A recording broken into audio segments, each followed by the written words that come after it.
Assalamu alaikum, welcome to my channel and welcome back if you're one of my 800 subscribers. Today I'm going to be reviewing the Makeup Revolution Conceal and Define Concealers. I've been using this every single day for a whole week now, so I'm ready to share my thoughts with you guys. Now, as you have probably know, these concealers have taken over the whole internet.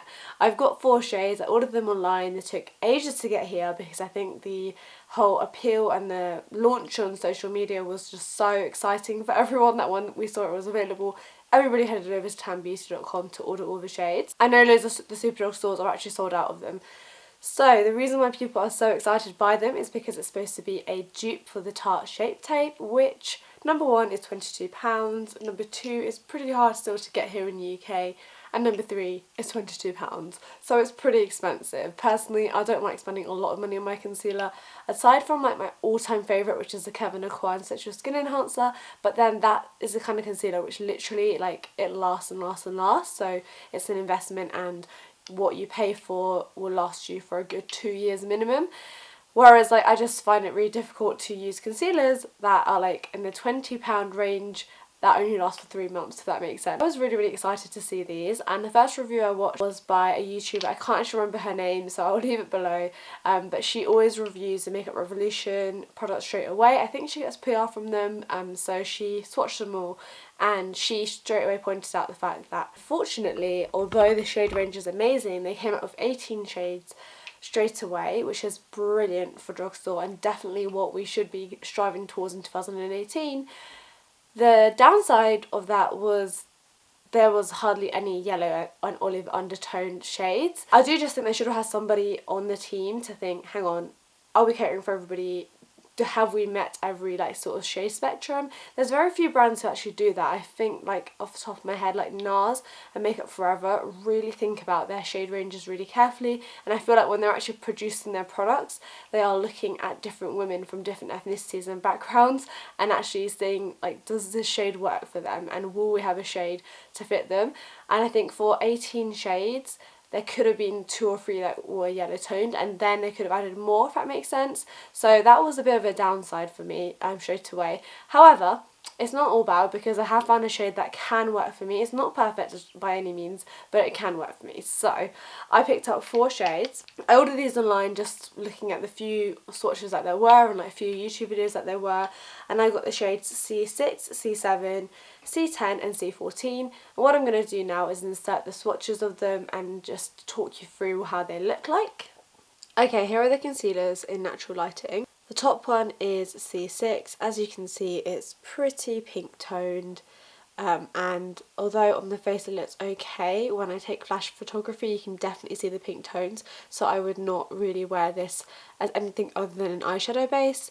The second one down is C7. This is the shade that I've been wearing under my eyes. Again, it has definitely got a pink undertone, but it doesn't look too bad when it's blended out. I would say though that I would not wear this for an occasion where I'm having flash photography done because the pink undertone would probably show up.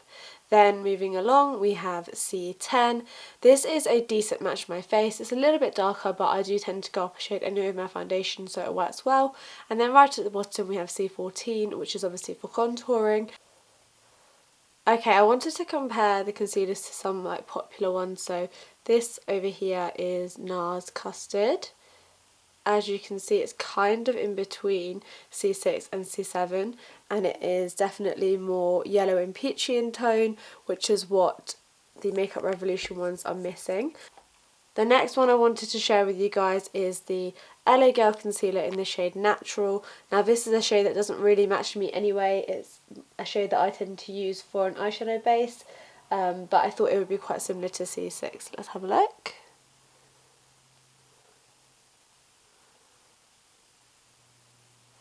Okay, yep, I would say that is pretty similar to C6, it's just a little bit more peachy. The shade in the LA Girl range is the shade Creamy Beige, and that's like my perfect sort of under the eye shade, which I do still use with a corrector. Whoa. So as you can see, that is a lot more peachier than C7. And a reason why I do like Creamy Beige is because when you blend it out, it actually looks fantastically brightening under the eyes.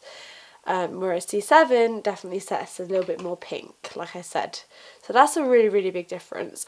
I will be doing a separate video comparing these to my all-time favourite concealers, the Kevyn Aucoin Sensual Skin Enhancers, and doing swatch comparisons, but I hope you found this helpful. Okay, now these are the swatches dried on my hand now, and as you can see they do dry down slightly more pink in tone as well. And when I first got these out and I swatched them on my hand, I was gutted. I just thought none of these shades are going to work for me. I really was just quite concerned. I was just like, none of them are going to work for me. And then I went on to Snapchat and I did a get ready with me and the first impressions, and actually what I found was that a C7 is really not a bad match at all. I'm wearing it today under my eyes. I have filmed myself putting it on, so as I'm talking you guys will be watching me applying it. What I decided to do was put my usual colour corrector under one side and then no colour corrector on the other side to show you guys the difference. I tend to use a colour corrector regardless of what concealer I'm using because I have very dark under eye circles, and without the correction any concealer is going to have a tough job of concealing, you know. Even the Kevyn Aucoin Sensual Skin Enhancer, if I want that perfectly flawless under eye, I will still go in with the corrector to correct the darkness and then I will apply it on top. So I applied it on this side with a corrector and on this side with that one.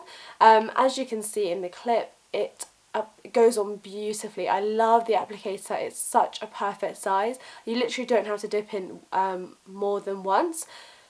You literally just have to take it out and you've got enough product on there for both under eyes, which is amazing. So I really, really like the applicator, and I've not tried the Tarte Shape Tape, but I do really enjoy the applicator, so I'm glad that they, you know, use a similar design for the Makeup Revolution one.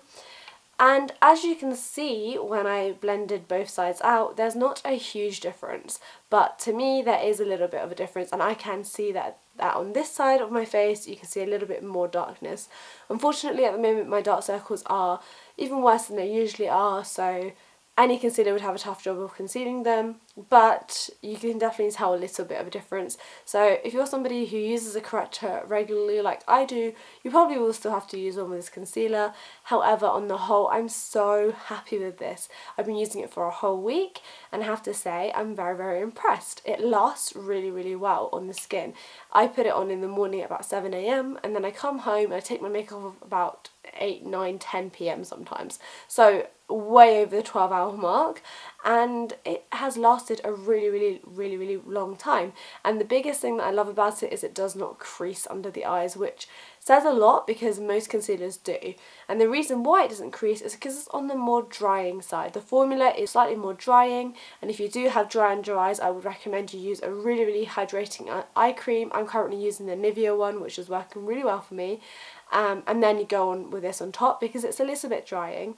And I found that when I baked with this concealer, because I normally do tend to bake a little bit with any concealer, especially the Kevyn Aucoin because that's so creamy, I found that when I baked with this one, my under eyes were a little bit too dry actually, and it was too much powder on top of the formula of this already. So although it says on the website you don't even need to set this, I do lightly set it with a yellow tone powder to kind of counteract the pink a little bit because it is pink toned, but then I won't bake. So for £4 you get 3.4 millilitres of product. Now that's actually less than your typical concealer, and I'm guessing it looks a lot bigger because of the packaging. It's like quite sturdy, I'm pretty sure this is glass. It's very nice packaging for the drugstore, but you do get less product for your money. £4 for one tube of concealer, you really can't complain, and you could pick up so many more of these than you could in a Tarte Shape Tape. So if you have your exact shade in this concealer, then I'd say you wouldn't even need to buy Tarte Shape Tape from what I've seen with comparisons. It's amazing. It's definitely full coverage. It blends beautifully under the eyes and on the skin. I'm really happy with the shade C10 as well because it's a really good shade for all over my face. Now I do tend to go up a foundation shade because my face is a lot paler than my hands and the rest of my body, so I tend to go up a shade, and C10 is a good concealing shade for either the days where I don't want to be wearing a full face of makeup and loads of foundation, or the days where I just have quite a few blemishes and I need to cover them up. C10 works really well for me and I'm very happy with that. It's probably the most yellowy olive shade that they've come out with so far. C6 is definitely a shade that I cannot be using. I try to use it around my eyebrows to clean them up and Let's just say it was a bit of a fail. When I did a flash photography test, it just looked horrendous. So I'll only be using this as an eyeshadow base. I can still get use out of it, but I wouldn't recommend C6 if you are olive or Asian undertones. And then C14. Now, contouring, I don't even know if I'm going to include the clip because it was a horrific mess. Basically, what I would say is that this works fine as a cream contour. I would recommend you don't use a doe foot for this because the doe foot is so large that it's very hard to apply a tiny amount, and that's all you need because a little bit goes a long way. My makeup application right now is pretty messy looking, I have to admit, especially my forehead. It's looking very orange and not very cohesive to the rest of my face. So I would say if you are going to use this for cream contouring, take the wand out, take a smaller brush and take a little bit of product on your brush and then apply it from the brush, if that makes sense, not with the wand. It just distributes way too much product. Also, the undertone is okay. I mean, this is what it looks like, so it's looking like really cool toned. I think I do still prefer the LA Girl Beautiful Bronze shade for cream contouring, but I don't know, it does work. It definitely does work because it is pretty cool toned.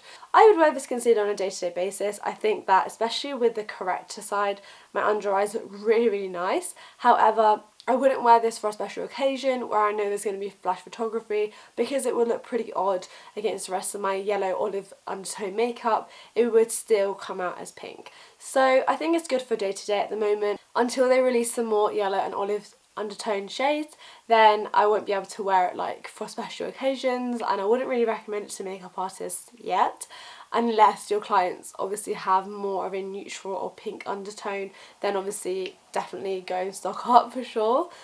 I'm really happy about these. I think these are a really good indication of what 2018 has in store for us makeup lovers, especially from the drugstore. And I think Makeup Revolution have done a really, really brilliant job with these.